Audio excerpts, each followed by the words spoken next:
Hey Merfolk fans, I'm Joe. Thanks very much for joining me. If you'd like to support my channel, please check out the link in the upper right hand corner to my Patreon page. I'm here with a replay of round 3 of a modern competitive league. Let's go ahead and have a look at the opening hands. Oh, this is amazing. Let's see if the opponent likes their hand. Okay, they kept their 7 and we kept our 7. Okay, Mutavault into AEther Vial. So the opponent is on the play with an AEther Vial. We're on the draw without an AEther Vial, so immediately at a huge tempo disadvantage. I'll play my Cavern of Souls, hoping that next turn I'll draw into another non-basic blue source. Opponent untaps, takes AEther Vial up to 1, and activates Mutavault, getting in immediately for damage. Very aggressive. So I didn't hit that non-basic blue source. Unfortunately, I'm going to have to play this island. I'll cast a Silvergill Adept. We really need to hit another land here. And we did, so we'll pass back to the opponent. They're going to put a Cursecatcher into play on my end step. Pretty aggressive opening for the opponent. Activating AEther Vial right away on 2 to bring in a Lord of Atlantis. That's super aggressive because it buffs my creatures, but the opponent apparently doesn't care about that. He's just trying to do as much damage as possible, as quickly as possible.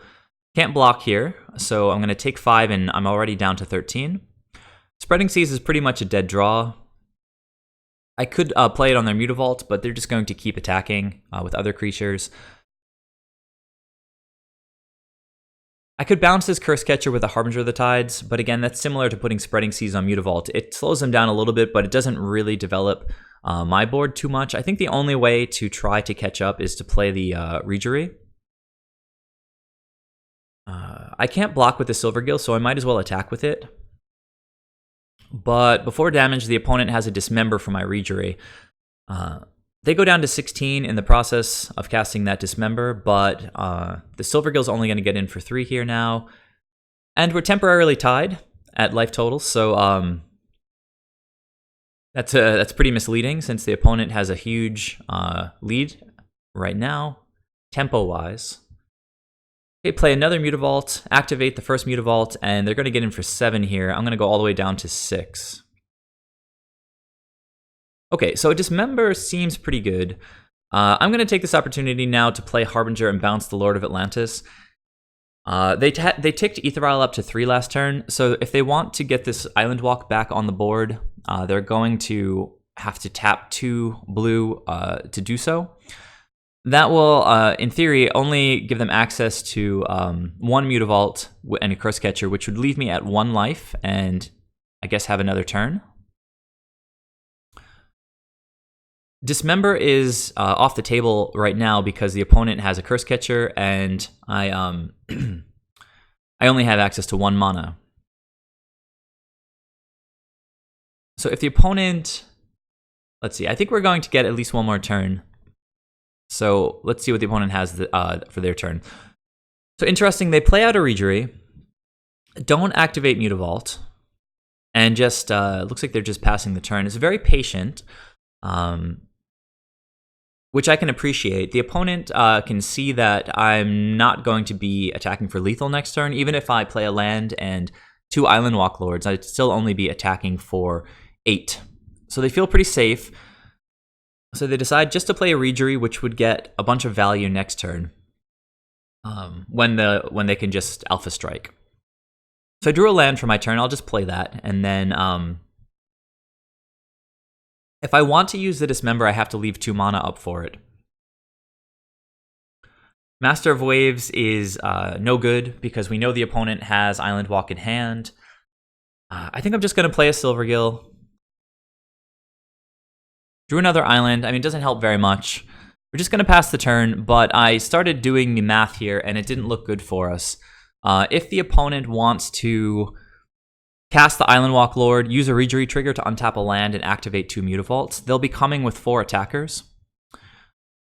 And then they'll have the Island Walk Lord on board also. If I dismember the Island Walk Lord, I go down to 2, and then 4 attackers against 3, with the weakest of them being 2/2s, means that I'm not going to be able to survive this turn. So they play another land, which means they don't even have to use the Reejerey trigger to untap their own land. So they cast that Lord of Atlantis again. I float blue in response to Reejerey targeting my land. But as I mentioned, I was doing this combat math, and when the opponent moves to go into combat, I just let my mana pool empty.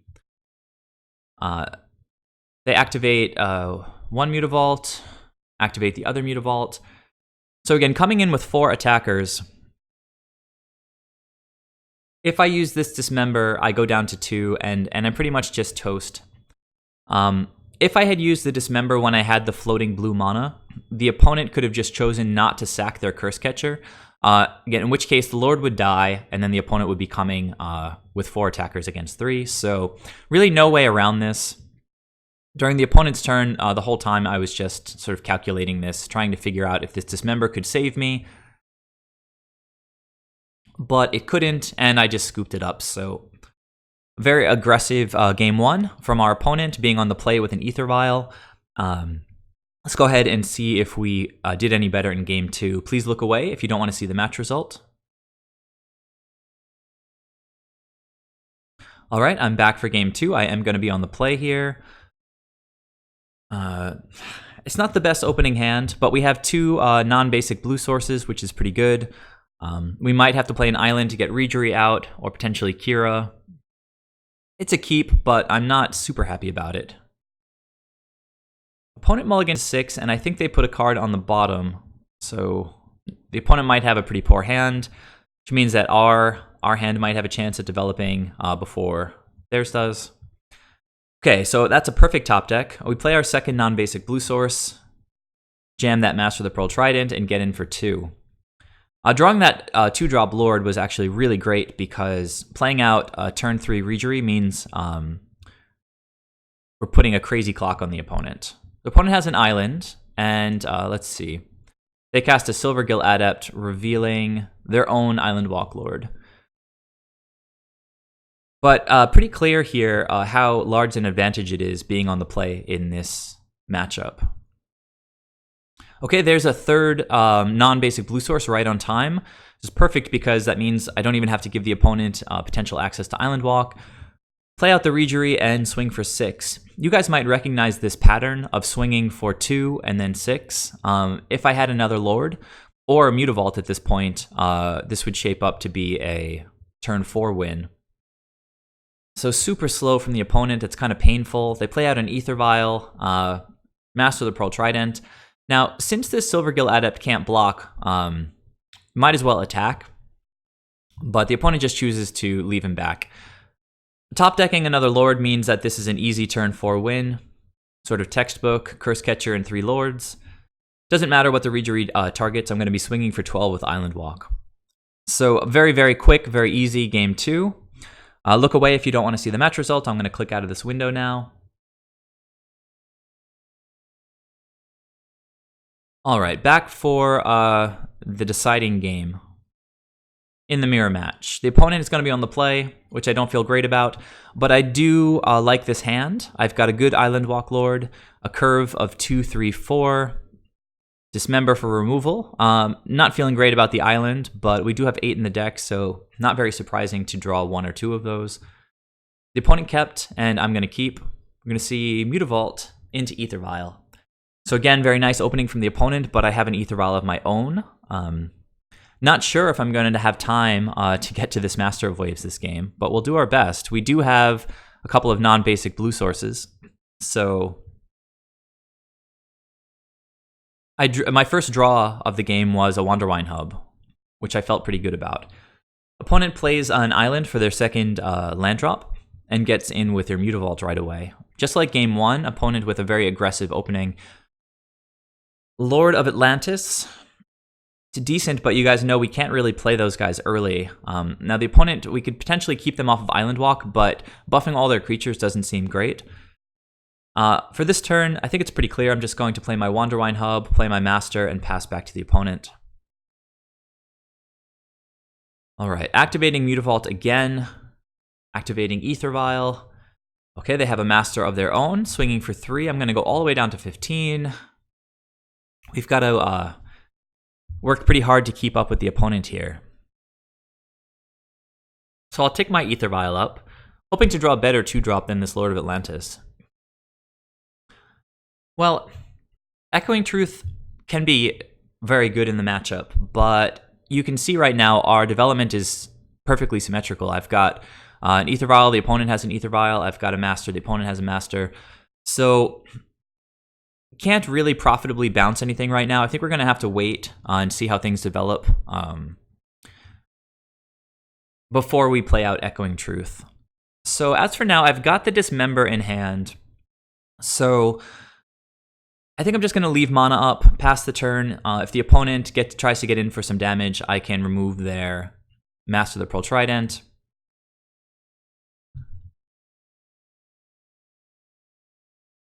Okay, opponent's Aether Vial stayed on 2. They have a third Mutavault. Alright, so not really playing any spells, just activating their Manland and swinging for 6 here. As I mentioned, I think it's appropriate to dismember their Master of the Pearl Trident here, which resolves, and I could choose to bring in Lord of Atlantis right now. It would buff their Mutavaults, but they don't have Island Walk, so I could block and trade one of their Mutavaults for a Lord of Atlantis. But since I'm trying to tick Aether Vial up aggressively to get to Master of Waves, while keeping the opponent off of Island Walk, I think I'd rather keep this Lord on the table for potential devotion. So I'll just take 4 here. I'm going to go down to 7, which is a little bit precarious, especially with the opponent sitting at 20 still.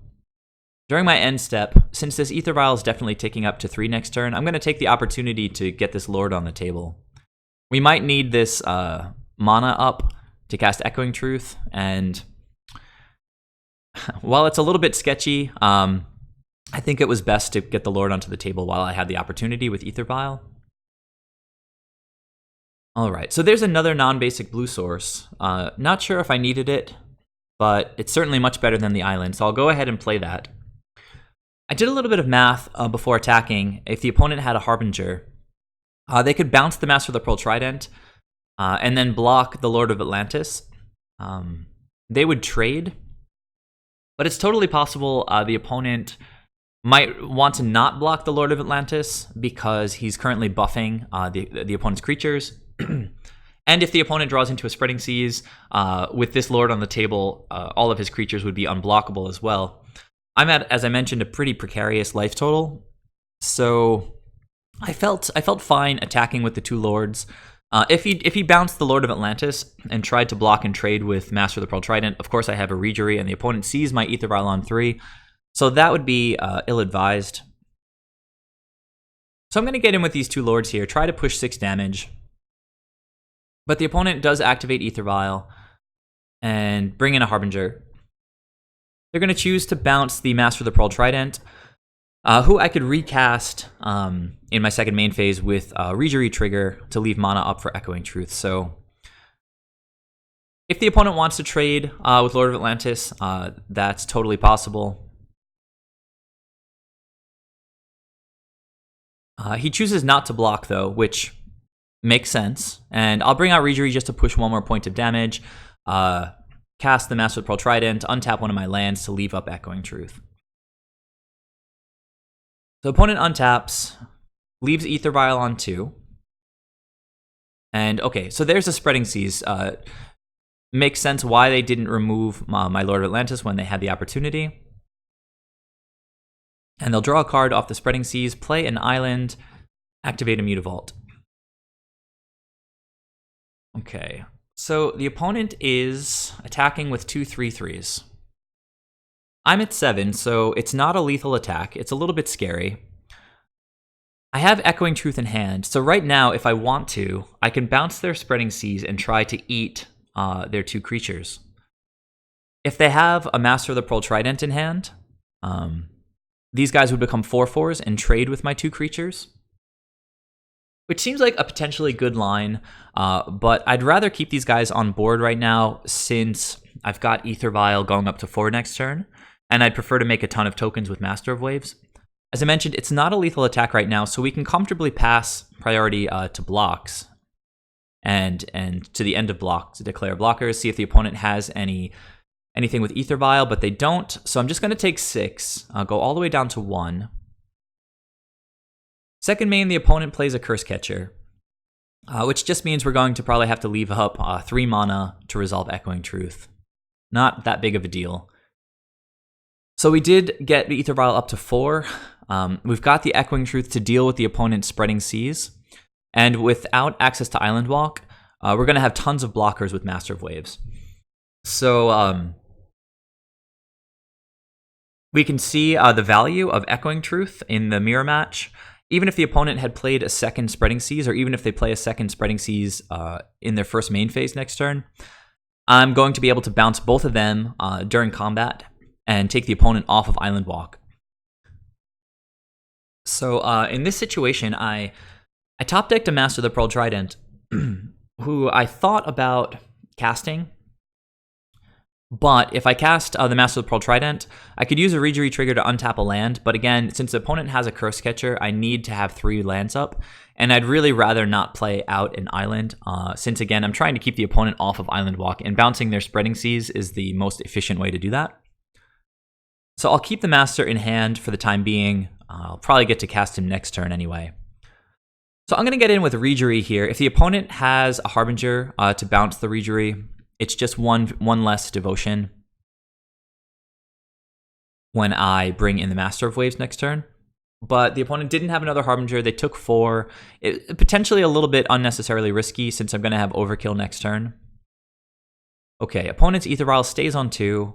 They play a Cavern, and with 2 cards in hand, they just start activating Mutavaults.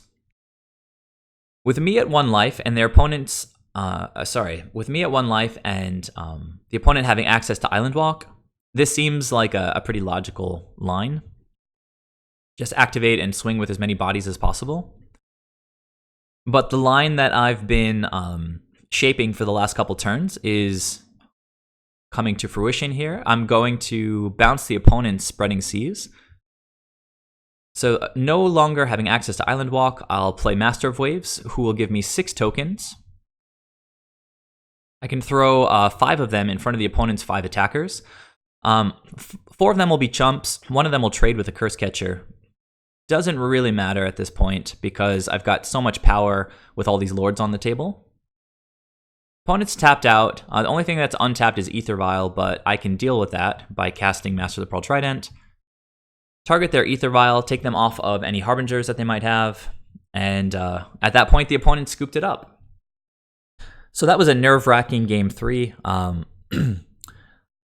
was on the back foot the entire time. When the opponent was swinging with the 2 3/3s, it didn't feel good going down to 1 life, but it did feel good untapping with 3 non-basic blue sources and Echoing Truth in hand. It was quite an ambush, actually, and ended up being a super exciting game 3. So let me know your guys' thoughts, please.